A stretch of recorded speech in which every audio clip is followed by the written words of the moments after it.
Patch 16.8 is finally here for Tarkov's hardest ever wipe, and usually I like to put together a strategy guide for the wipe, but this time it's very hard to do so because we don't really know very much. And first we're going to go through these patch notes. Fortunately for us, they're actually very short. So patch 16.8, we have new content, a hardcore wipe, added balancing adjustments to trading mechanics, AI behavior, in-game tasks, experience and skill gain, availability of weapons, equipment, loot, flea market, and other changes aimed at creating a unique and challenging game experience. This is what was already written on some of the posts that we had before, and we're going to go through some of these to figure out maybe what we can do to give us some semblance of an idea of how to actually progress at the beginning of this new wipe. It's unprecedented territory for everybody. These changes could really mean anything, so there will be several planned stages of progression with additional changes. A lot of people are interpreting this as it will be as hardcore as it can be right at the beginning, and then things will open out later, partly because BSG said that they would be opening up the maps so they're not just transit only, but again, we'll cover that in a moment in the strategy section. Follow the announcements on our socials and on the project website to learn all the details first. We will also be monitoring player feedback closely and making balancing changes beyond the planned stages if necessary, basically if people hate it. So importantly, PvE mode will not be affected by the hardcore wipe. This is pretty good because a lot of people were asking questions about this because previously PvE was affected by the found in raid change on the Hideout on PvP, and that came to PvE and changed the game later. So I think a lot of people were asking whether any of this Hideout stuff like transit restrictions or anything was going to come to PvE, but because this is a very special hardcore wipe just for PvP, and 1.0 is probably not going to look too much like this,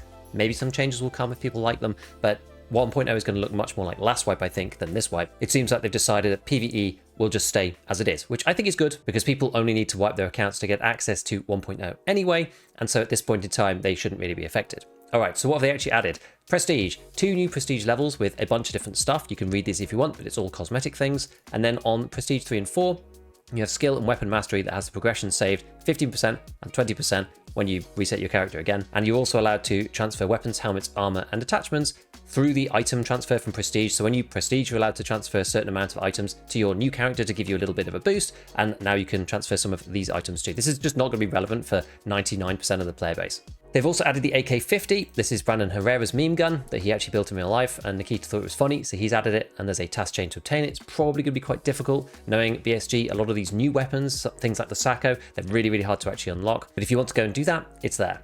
Right, changes. We have AI. This is all PvE. So readjusted the PMC bot spawn system. So AI PMCs basically don't spawn in the middle of dorms or wherever. They spawn at the actual spawn points and then travel to POIs instead. Improved the friend and foe identification system for PMC bots to distribute the availability of the spawn points and check them for enemies, and also made them actually fight each other, PMCs versus scavs. PMC bots will avoid boss areas but may still engage in a fight with them. And then the only other thing we've got is this quality of life. Added the stash auto scroll function when click dragging an item. I assume this means if you've got a big long stash, like an EOD stash or something, and you click on an item and then you drag it to the bottom, there's a kind of like panning down on the stash, so you don't have to drag and then drag, or like put it in a bag and then drag the whole thing down and then move it across afterwards. You can just like scroll the stash with an item in your hand, which is kind of cool. I didn't know that was coming, but that's nice. And then we've also got this 7 backpack storage thing. So you now can't stack more than 7 things inside each other, like backpacks. And this is because of a technical limitation on PvE. Actually, this wasn't an issue on PvP, except for one. I remember there's one random case where somebody had a problem, but on PvE, people are stacking, infinite numbers of bags, and it stops people from loading their profile when they go into the game because it like breaks the data in the game and stuff. But it's only a problem in PvE because PvE's been around a long time and hasn't had a wipe. Added new unique PMC customization options on the updated website. This is just more various clothes type stuff, so nothing too important. You can go and have a look at the link if you want to. And then fixes several issues with sound occlusion and incorrect audio propagation on the locations. And that's it. That is it. We don't have anything else for the main game on this. There is an arena one, and I think this is important because people were wondering about arena, what it actually means, and BSG did say it was a partial wipe on arena, and this basically just tells you exactly what that means. So along with the escape from Tarkov patch 60.8, the following progress will reset in arena. So your character level, your skills and weapon mastery, because they're linked anyway, character stash, in-game profile statistics, unearned achievement progress, trader loyalty and standings. This is all sensible stuff. And what isn't reset is armory progress. So if you've unlocked things previously with GP coins or with Lega medals or money, then those things will stay. Battle Pass progress, so if you unlocked stuff on the Battle Pass before, that's going to stay, and it seems like there's not going to be a new Battle Pass then, given that Battle Pass progress is staying. So yeah. Presets and weapon builds that you made previously, earned achievements, and your ARP. So most of the important stuff, basically anything that transfers over to the base game is not in there. Anything that is sort of arena only is kind of staying, and it's mainly quality of life stuff. So, with very little information about the actual patch itself, we've got most of the info outside of these patch notes and from BSG's slides that they sent through and some of the qualifications that Nikita and his team have made. So we're going to go through the strategy now, and we're going to figure out what we can potentially even glean from the information and decide what to do. So to start with, the most important thing to remember right at the beginning of the wipe is to use the handbook and the wish list. There are about 4 categories of things, there might be more depending on what you want to do, that you're going to want to tag with stuff, and there are options to automatically tag hideout stuff. However, you're going to want to go in and tag more things manually. So this is stuff for tasks that you know are upcoming soon, the hideout items themselves that are maybe on levels 2 or 3 that you know that you haven't got yet, but it's not being automatically flagged by the game using the wish list. Anything on the crafts, because the crafts are going to change a lot, so the wiki right now is probably going to be out of date, and then anything for gunsmith as well. We also don't know whether gunsmith is going to be changed. I'm going to pop up a kind of broad list that I've used from previous wipes. We don't know if this is right yet, but it's just something to bear in mind, give you a little rough guide, assuming the gunsmith is anything like it used to be. So make sure that you're using the wish list, and the reason why I say use the handbook is that you can't wish list something that you don't actually have. Whereas if you go into the handbook, you can look for things that you don't have, for example, fuel conditioners, and you can wish list those using the handbook rather than having to have them in your stash and find one of them first before you can put it on the wish list. Why is this important? Well, as we know, the fleet is going to be disabled for, as far as we know, the entire wipe. This means that obviously you're not going to be able to buy stuff off the flea market, which makes things like gunsmith much harder, but you're also not going to be able to buy any crafting or barter ingredients either, which is the reason why wish listing some of these items, especially for crafts and barters, is going to be important, because you're going to have to find those things in Raid yourself in order to actually make the things in the hideout.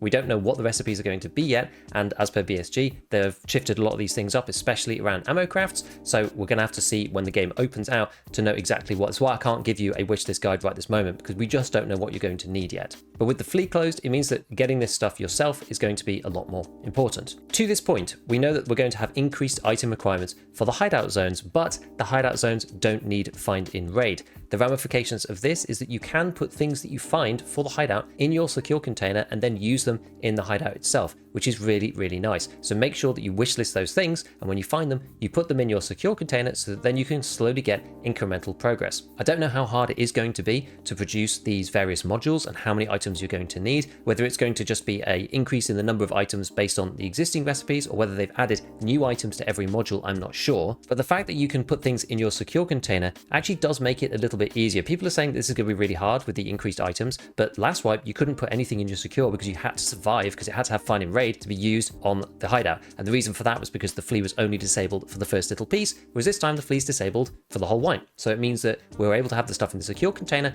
and build it into the hideout, which makes it a little bit easier. So what do we want to build? Obviously we want to build everything as fast as we can, but the things that you're going to want to focus on is firstly the workbench for weapon building. This is critical. Without it, it makes it really, really hard to mod anything. You can't right click and do the modding screen or right click and do edit preset without the workbench at level 1. Right now, this is 2 bolts, 2 nuts, and 1 multi-tool. The multi-tool is usually purchasable from Mechanic, and hopefully it stays that way because they're really annoying to find in Raid, so keep those bolts and nuts and build the workbench. To actually really craft anything outside of the lavatory, you are going to need security. At the moment, that is 1 tape measure. That then allows you to build the generator. So we're going to have to see if security is 2 or 3 tape measures or if they've added some more materials. And then after that, you can then build the generator, which is at the moment 1 spark plug. It's probably going to be something more than that. But once you've got the generator up and then you find some fuel, which we may or may not be given at the beginning of the wipe in our starting loadout, you can then actually use the workbench and use the med station and these other modules first. So you do want to be able to get to the generator. The one exception to this, as I mentioned, is the lavatory. The lavatory at the moment is a toilet paper, toothpaste, a soap and an oil, so it is actually one of the harder modules to get to level 1 at the moment. But the reason why this is important is because you can craft hoses in there, or at least you can right now. That will then allow you to get to the water collector more easily, because that's 3 duct tapes, 5 screws, 5 bolts, and 4 hoses. The 3 white duct tapes, screws and bolts you'll probably find way earlier than the 4 hoses, depending on exactly where you go and how much you want to target farm it. But in lavatory, you're going to be able to craft the hoses and use them yourself, which will be pretty handy. And the reason why you want the water collector, previously in other wipes it was useless, but halfway through last wipe, they changed it so that there's a new recipe and you can now refill bottles of water from your stash for free. I don't know whether Therapist is going to sell water anymore, and if she does, it might be really expensive, like 20 or 30k or something. This means that you can drink a bottle of water down to 1, and then you can put it in the water collector for free. There's no item, you don't need to use anything with it. It'll just refill it by the time you probably get out of your next raid, and it means that you'll be able to then drink water in your hideout for free, which is actually going to be really, really good. Because this isn't a pestily hardcore, you could probably put that bottle of water in your secure container if you wanted to. Drink it down to 1 and take it out. Even if you die, you'll still have that bottle of water left, which is probably going to be quite efficient. So final thing about the hideout, obviously BSG have said that we're going to have limited ammo crafts. Does this mean high-end only, like BP, M85 5A1, M61, that kind of thing, and then leave the lower level ones alone? I kind of hope so, because if the ammo crafts are just sort of pointless, then people just won't really use the hideout. But the ingredients do have to be found by you now, so a lot of these crafts are less problematic, you know. Things like M61 or whatever, you have to go out and find all of the items to actually use in the craft. So it's not like it was previously when you had the flea market, because it's so much harder to actually get the items to do the craft in the first place, because you specifically have to find them. You personally have to find or craft those items as the inputs to these crafts in the workbench to make the endgame stuff. So it is honestly probably less of an issue. When the game opens up, we'll have to have a look and see what's available once we get up to the workbench to see what we can craft, because some of these early ammos might be quite good. Even things like 9x18, some of the top end ammos there have 28, 24 pen, that kind of thing. And if armor is really, really restricted and there's nobody using class 3, then they're going to work just as well as M85 5A1 against class 4. It's just something to think about. This wipe is probably going to have a dramatic shift in our mentality around what we think of as good ammo and what we think of as bad ammo. So moving on from the hideout, we know we're going to have a limited trader interaction. So they've said reduced range of available meds, ammo, weapons, and armor, reduced selling price, and an increased purchase price. So money is going to be harder to make. It's also going to be more expensive to buy from the traders, and they're going to have less stuff on them. Level 1 at the moment is already pretty restrictive. I wouldn't be surprised if they get rid of all suppressors from level 1 and anything that's full auto, but we'll see. Like level 1 actually probably isn't really that big of a deal. The traders only become more of a problem when you get up to level 3 and 4, really. Early on, they're not that great. But it's impossible to know exactly what BSG have done until we actually get into the game. We're probably going to have to find more stuff in raid than rely on the level 1 traders though, I would think.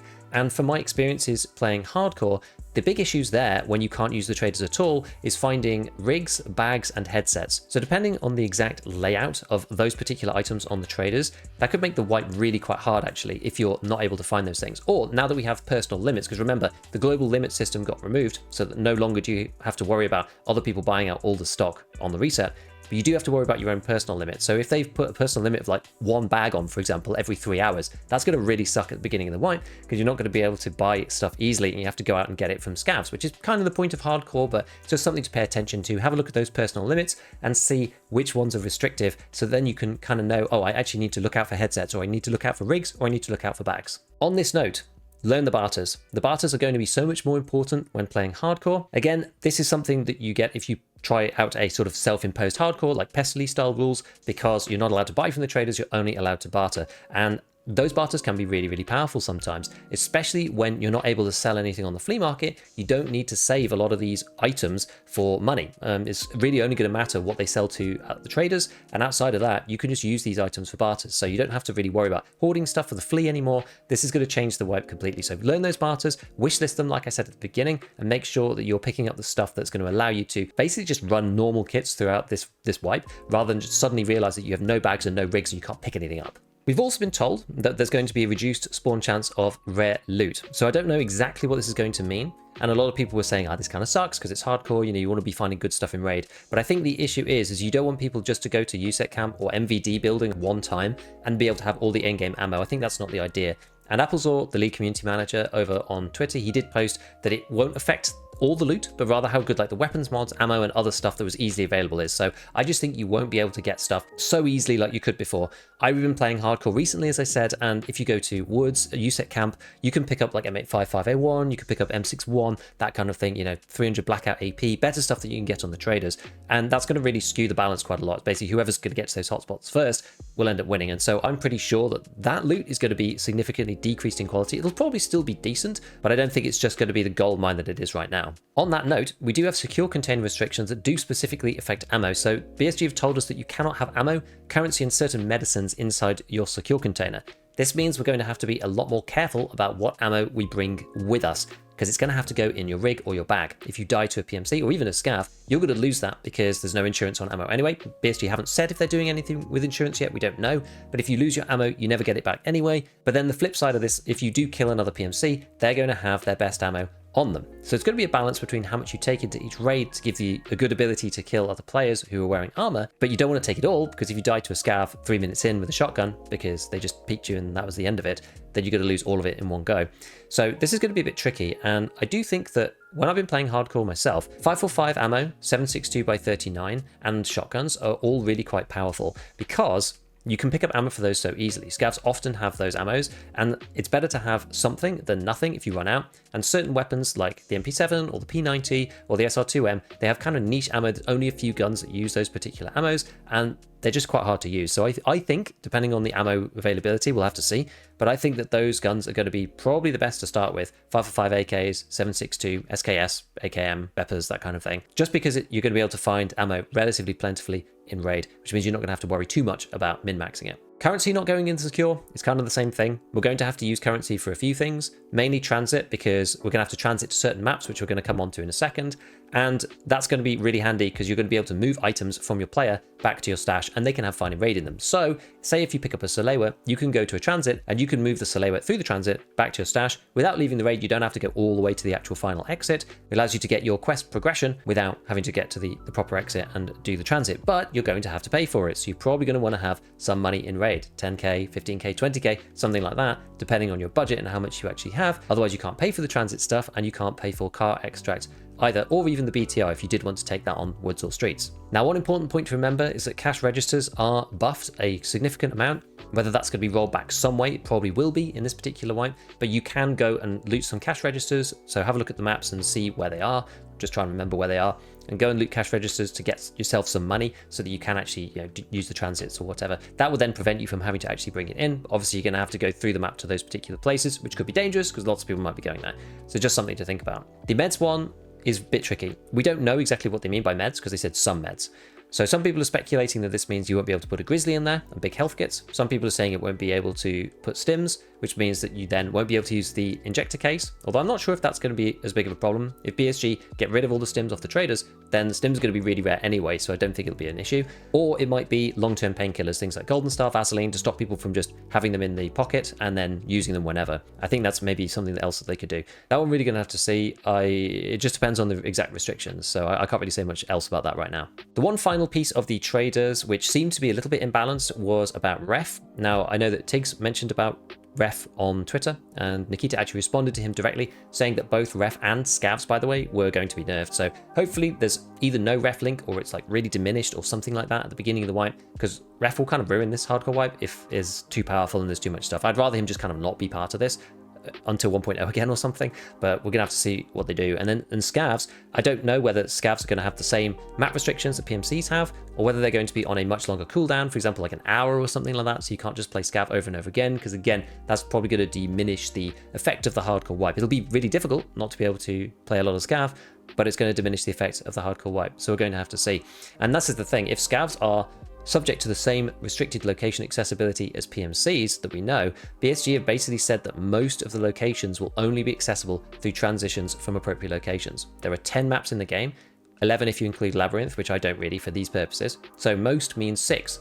So it's going to be at most 4 maps open based on my interpretation, and I think it'll be something more like 3. Ground Zero will almost certainly be open because that is the beginning of the game. I believe that 1.0 is probably going to begin on Ground Zero, and then after that we might have Customs and Woods. If they do that, and those two are kind of seen as Timmy maps, they're like early game maps, Ground Zero, Customs and Woods means that you can get to every other map in the game in one step only. Every other map is one transit away from either Ground Zero, Customs or Woods, except for labs, which means you have to do 2. You have to go from customs to factory and then factory to labs, which is not a big deal because labs is a hardcore end game, super difficult, whatever, cheater infested, whatever you want to call it, map anyway, so being 2 steps away is not that big of a problem. Now, there's lots to say about the transit system. It's really going to depend on which maps are chosen, if I'm right or wrong about my predictions on which ones they are, whether they're going to change the transits themselves, how many of the exits are going to allow us to get back to the stash or not, whether you can actually get out of the transit maps without going back to a non-transit map first. There's so much, the devil is in the detail basically with these ones. But one thing that is going to be important is ammunition. Running out of ammo now is going to be a massive consideration because of the secure container change. And this is the reason, again, why I think 545, 7.62 are going to be really good, and maybe shotguns, because you are not going to be able to keep the spare ammo in the secure container, and all the ammo you're going to need for those particular raids is going to be on your person. So if you have to go from customs to factory to shoreline to wherever, you're going to have to go through all those raids with the same ammo, which is going to be pretty tricky.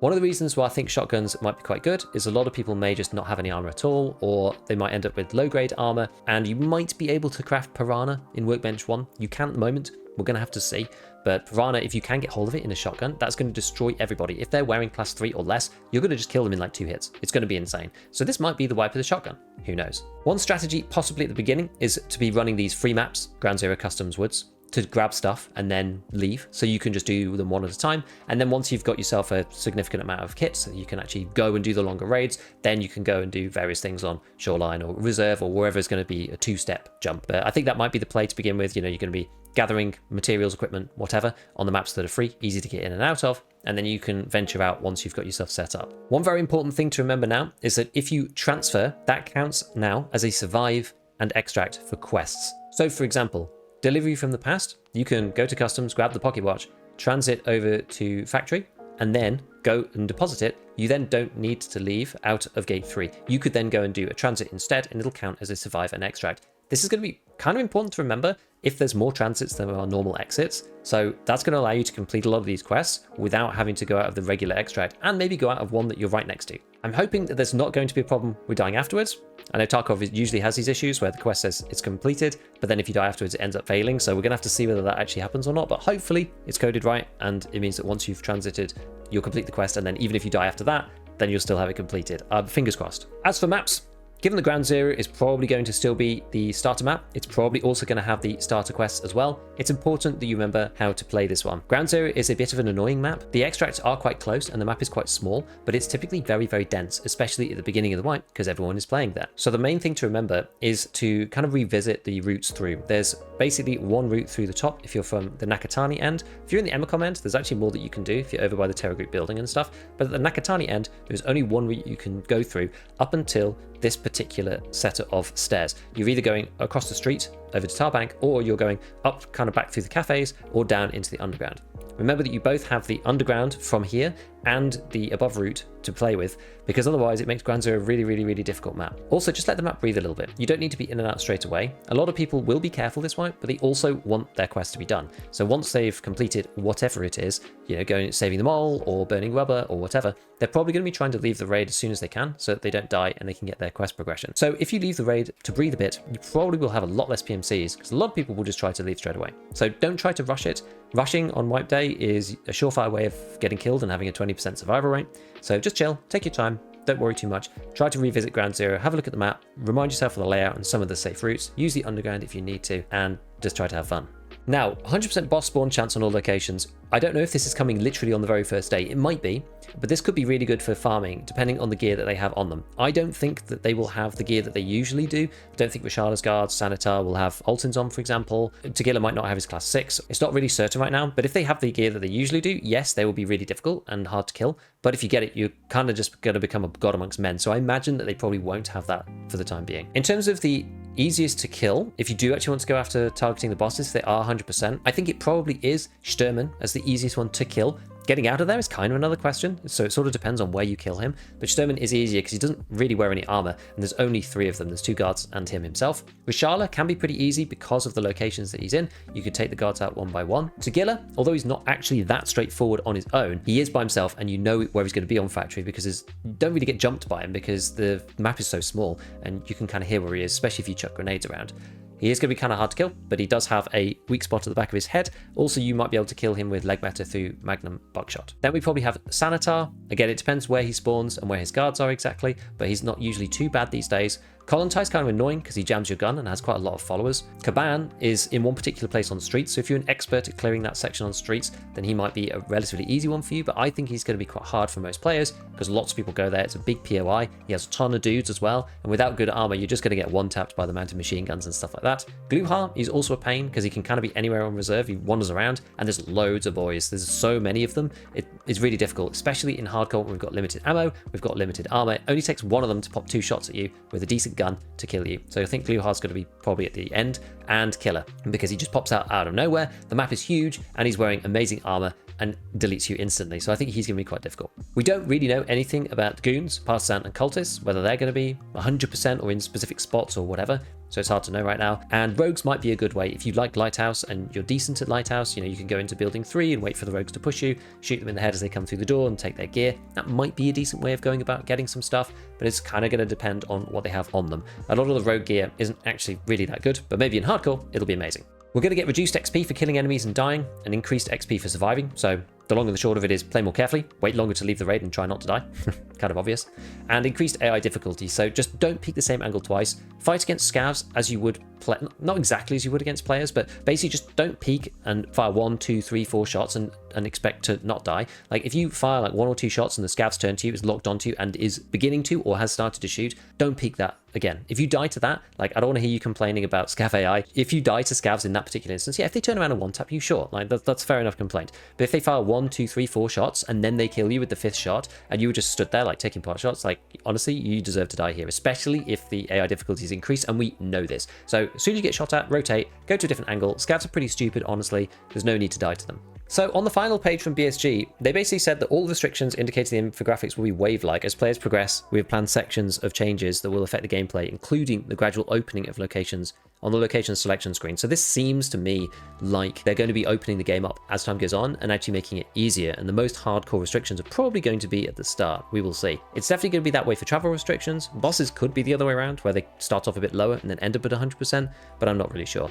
But ultimately, it's going to be very difficult to know what we're actually supposed to do until we get into the game. And because this is hardcore, it's also going to dramatically depend on what you find yourself. This is why hardcore is so exciting for a lot of people, is that rather than just doing cookie cutter, here's the quest that you progress through and here's what you buy from the traders, and you could buy a Karunda Prepel 3 at level 26 if you do these specific quests through Lighthouse, a lot of it is going to depend on exactly what you pick up and find.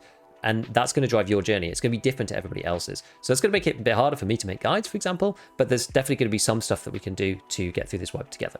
Nikita's words basically mean that anything could happen. The patch notes are completely barren in terms of content, so we're just going to have to go and experience it ourselves. So do go and enjoy this patch. As always, a big shout out to all my patrons, and as usual, have fun in your raids.